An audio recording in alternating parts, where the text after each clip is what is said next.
मित्रांनो, आज आम्ही आपल्याला घेऊन आलेलो आहे मिरचीच्या मार्केटमध्ये आपणास माहीत आहे यावर्षी मिरचीच्या रेटमध्ये खूप मोठ्या प्रमाणात घसरण झालेली आहे। गेल्या वर्षीच्या जर तुलनेत बघायला गेलं तर गेल्या वर्षी जवळपास 230 ते 240 या दरात मिरचीचा रेट गेलेला होता, तो पण ठोक दरात। आज जरी आपण पाहायला गेलं तर जवळपास आज 100 ते 150 या दरात मिरचीचा रेट चालू आहे। शेतकऱ्यांना यावर्षी पिकाचं नियोजन करण्यासाठी तसंच फवारणीसाठी आणि त्याला रोगराईपासून दूर ठेवण्यासाठी मिरचीच्या झाडाला खास करून खर्च खूपच येतो, पण यावर्षी त्या प्रमाणात 1.5 खर्च वाढलेला आहे। आपण मार्केटमध्ये आलेलो आहो मार्केटचा सर्वे करण्यासाठी। मार्केटमध्ये मी मगांपासून फिरून राहिलेलो आहे।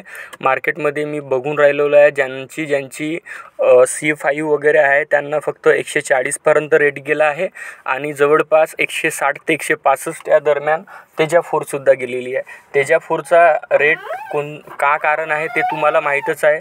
ते तिखटसाठी खूप टेस्टी असते आणि त्याचा तेजपणा जो कधीच आहे कमी होत नाही, त्या कारणास्तव तिला डिमांड खूप असते मार्केटमध्ये, त्यामुळे त्याचा रेट नेहमीच चढीवरच असते।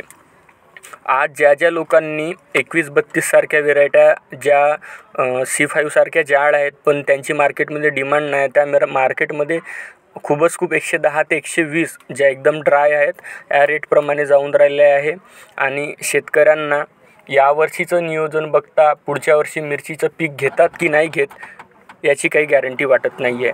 आज ते व्यापारी लोक आलेले आहेत, व्यापारी लोक मार्केटमध्ये रेट लावून राहिलेले आहेत, पण शेतकरी काही खुश दिसून राहिलेले नाही आहे। कारण तुम्हाला दिसूनच राहिलं आहे मार्केटमध्ये आवक एवढी आहे की तुम्ही त्याची कल्पनासुद्धा करू शकत नाही। तुम्हाला फक्त एका व्यापाऱ्याकडला माल दाखवलेला आहे। जर मी मार्केट संपूर्ण फिरलो तर तुम्ही त्या गोष्टी इमॅजिनसुद्धा करू शकत नाही।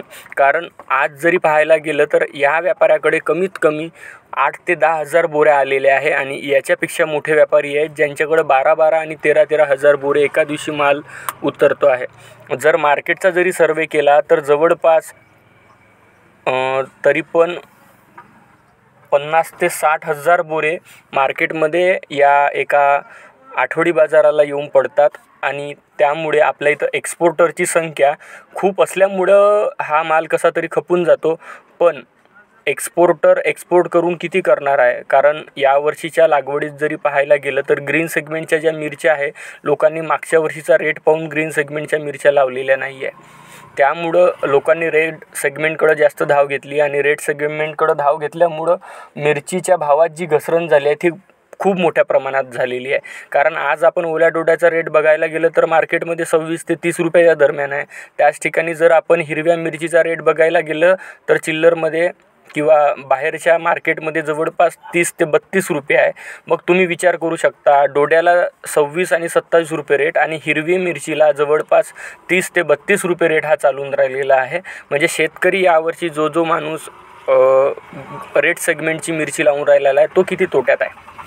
पहा, ह्या मिरचीला म्हणतात बेडगी मिरची म्हणतात आणि ह्या मिरचीला आज रेट भेटलेला आहे 100 की 110 रुपये रेट मगाशी लागलेला आहे। जेव्हा याची बोली चालू होती त्यावेळेस मी तिथंच उभा होतो आणि आपण पाहू शकता मी ज्याप्रमाणे माल काढून राहिलेलो आहे शेतकऱ्यांनी खूप चांगल्या प्रमाणात त्याला बनवून आणलेलं आहे। त्याची क्वालिटीसुद्धा खूप चांगली आहे आणि याचं तिखटसुद्धा खूप चांगलं बनते आहे। अशाच प्रकारे आपणास जर माहिती पाहिजे असेल किंवा येत्या दिवसात काय रेट होणार आहे किंवा मार्केट कुठं जाणार आहे आणि आपण खरंच आता रेड सेगमेंटच्या मिरचीला म्हणजे तुम्ही ड्राय चिलीला स्टोअर करून ठेवायचं की नाही ठेवायचं ह्या प्रकारची जरी माहिती पाहिजे असेल तर तुम्ही आमच्यासोबत जोडू शकता।